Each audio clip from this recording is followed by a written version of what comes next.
Hello friends.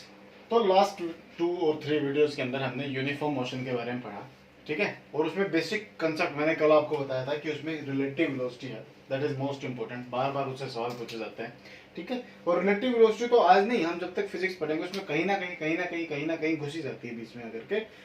तो उस concept को अच्छे से समझने की कोशिश करना। यदि फिर भी कोई क्वेरी आप लोगों की रह जाती है तो प्लीज बेझिझक आप मुझसे पूछ सकते हैं, ठीक है। आज हम पढ़ेंगे, शुरू करेंगे नॉन यूनिफॉर्म मोशन। क्या पढ़ेंगे भैया? नॉन यूनिफॉर्म मोशन पढ़ने जा रहे हैं, ठीक है। नॉन यूनिफॉर्म मोशन क्या होता है? मतलब एक बॉडी ट्रैवल कर रही है, ठीक है। कल हमने पढ़ा था कि एक बॉडी ट्रैवल कर रही है विद ए कांस्टेंट वेलोसिटी, ठीक है, विद ए कांस्टेंट वेलोसिटी। आज मैं कह रहा हूं मेरी बॉडी मूव कर रही है बट उसकी वेलोसिटी कांस्टेंट नहीं है, उसकी वेलोसिटी कांस्टेंट नहीं है, यानी कि वेरी कर रही है। कभी उसकी वेलोसिटी हाई हो रही है, कभी उसकी लो हो रही है, कभी हाई हो रही है, कभी लो हो रही है, कभी हाई हाई हाई होती जा रही है, ठीक है। जरूरी नहीं है, नॉट कंपल्सन, ठीक है, कि इतना ही हाई होगा, इससे ज्यादा हाई नहीं हो सकता, इससे कम लो नहीं हो सकता। There is no any kind of compulsion, ठीक है। तो मैं क्या पढ़ रहा हूं, मुझे इसे ये पढ़ना है कि चेंज इन वेलोसिटी। तो first of all what is the change in velocity, ठीक है। तो उसको मैं क्या कहता हूं? एक्सेलरेशन। उसको मैं क्या कहता हूं? एक्सेलरेशन कहते हैं हम उसको, ठीक है। तो first of all uniform motion क्या होता है ये लिखेंगे। Non uniform motion, uniform motion हमने पढ़ा। नॉन यूनिफॉर्म मोशन होता क्या है लिखेंगे सभी। मैं डेफिनेशन बोलता हूं। Non uniform motion, a kind of motion in which a body travels unequal distance, a body travels unequal distance in equal interval of times, in equal intervals of time, ठीक है। the motion is known as non uniform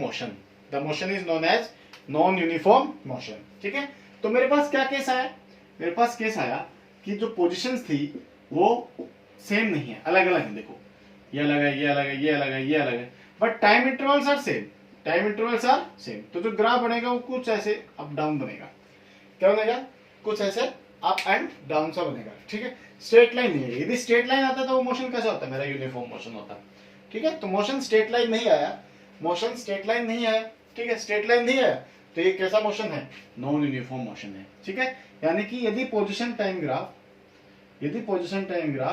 मेरे पास ये straight line ना आकर के कोई भी आए, या ये आया तो क्या है? रेस्ट के ऊपर है। ये आया तो क्या है? यूनिफॉर्म है।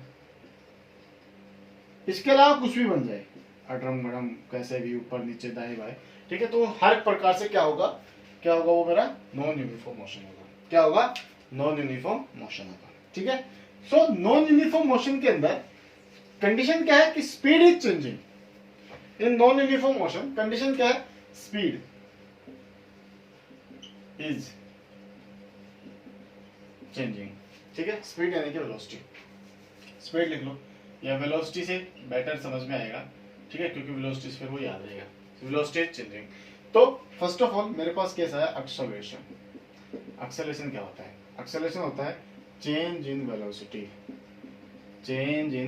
Velocity with respect to time. Change in velocity with respect to time, ये क्या होता है? मेरा एक्सेलरेशन होता है, ठीक है।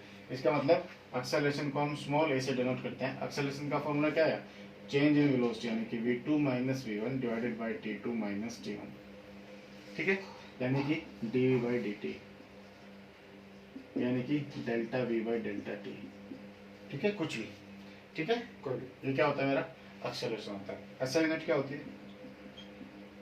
एसआई यूनिट होती है मीटर पर सेकंड स्क्वायर। एसआई यूनिट क्या होती है इसकी? मीटर पर सेकंड स्क्वायर। डायमेंशनल फॉर्मूला क्या होता है? m0 l1 t minus 2, m0 l1 t minus 2, तो इसका क्या होता है? डायमेंशनल फॉर्मूला, ठीक है। क्लियर है? वैसे मैं एक्सेलरेशन की बात करूं तो एक्सेलरेशन 2 प्रकार का होता है। एक्सेलरेशन कितने प्रकार का होता है भैया? 2 प्रकार का, ठीक है। एक हम कहते हैं पॉजिटिव एक्सेलरेशन, जो एक्सेलरेशन होता है। एक होता है पॉजिटिव एक्सेलरेशन, ठीक है, इसको मैं नॉर्मली एक्सेलरेशन ही बोलता हूँ, ठीक है। एक होता है नेगेटिव एक्सेलरेशन, जिसको मैं रिटार्डेशन बोलता हूं। क्या बोलता हूं? रिटार्डेशन या deceleration.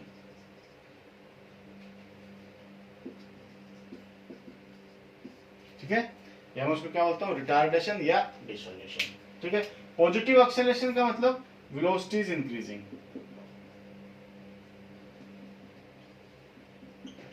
Velocity is increasing. Retardation का मतलब velocity is decreasing, decreasing.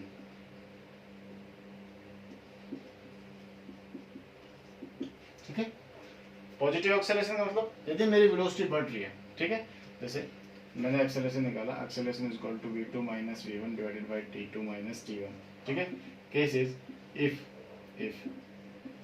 v2 is greater than v1 acceleration is positive, ठीक है, and if v2 is smaller than v1 acceleration is negative। ठीक है, this is the point, okay, this is the point, not it। if v2 is greater than v1 acceleration is positive, if v2 is less than v1 acceleration is negative। Clear? दूसरा देखो, वैसे मैं बात करूं तो जैसे हमने स्पीड पढ़ा था, एक्सेलरेशन अपना वही 4 प्रकार का होता है। ठीक है, एक्सेलरेशन भी यूनिफॉर्म, नॉन यूनिफॉर्म हो सकता है। ठीक है, तो क्या होता है अपने पास? Uniform acceleration, uniform acceleration. ठीक है, यूनिफॉर्म एक्सेलरेशन क्या होता है? When a body increases its velocity equal in equal interval of time, the acceleration is known as uniform acceleration. ठीक है, नॉन यूनिफॉर्म एक्सेलरेशन क्या होता है? नॉन यूनिफॉर्म एक्सेलरेशन, इसका मतलब क्या हुआ? Velocity is changing unequal velocity, a body is changing unequal velocity in equal interval of time. मतलब मेरा जो एक्सेलरेशन है वो यूनिफॉर्म नहीं है, कभी ज्यादा बढ़ रही है, कभी कम बढ़ रही है, कभी ज्यादा बढ़ रही है, कभी कम बढ़ रही है। इसको मैं क्या कहता हूँ? Non uniform acceleration. ठीक है,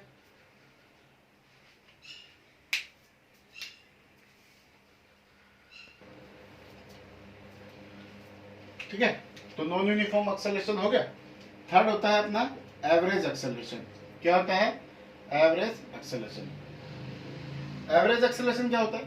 total acceleration through out the motion, total acceleration through out the motion divided by time taken, divided by time taken. ठीक है, तो इसको तो सिंपली लिख सकते हैं v2 minus v1 divided by t2 minus t1। ठीक है, यानी कि during the time interval t1 to t2 the change in velocity is v1 to v2। Got it? So this is my average acceleration. Fourth one होता है instantaneous acceleration, instantaneous acceleration. ठीक है, इसको हम क्या कहते हैं? Acceleration of a body at a particular instant,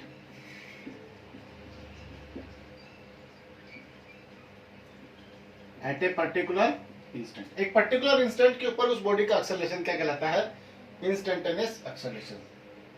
तो a instantaneous is equal to dv by dt.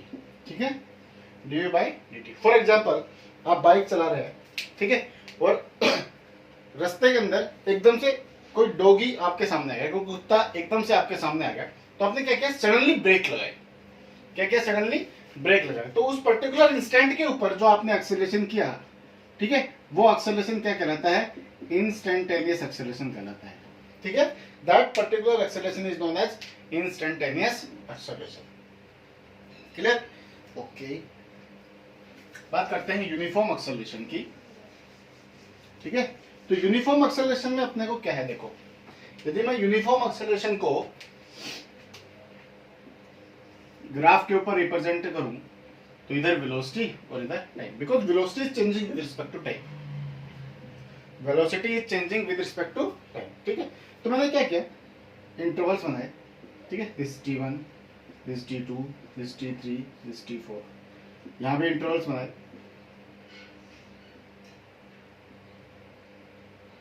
ठीक है, और ये पॉइंट आ गया अपने पास 1 point, 2 point, 3 point and 4 point. ठीक है, we found that, oh sorry, इसके ऊपर आए। We found that there is a straight line, there is a straight line, ठीक है। तो एक्सेलरेशन क्या होता है अपने पास, एक्सेलरेशन बराबर v2 minus v1 divided by t2 minus t1। किसी भी इंटरवल का उठा लेते हैं, हम इसका उठा लेते हैं, t1 t2 का ले लेते हैं, t1 एंड t2 ले लेते हैं। अरे यार ये थोड़ा ड्राइंग में मिस्टेक हो गया, ठीक है। t1 t2 ले लेते हैं ये वाला, ठीक है। This is my v1, this is my v2, ठीक है, this is my v3, got it? So during this period of time change in velocity is from v1 to v2, ठीक है, v1 to v2। So we get the acceleration of body v2 minus v1 divided by t2 minus t1, ठीक है। Consider this triangle, consider this is a triangle a b c, ठीक है। Sorry a तो वहां है, तो p q r ले लो, p q r, ठीक है। So in this triangle v2 minus v1 is equal to the r cube, you can say a is equal to r cube divided by t2 minus t1 is equal to the p cube, is equal to p cube, ठीक है। and r cube, this r cube is my perpendicular and this is my base, this is my perpendicular, this is my base, so I can say that this is my tangent theta,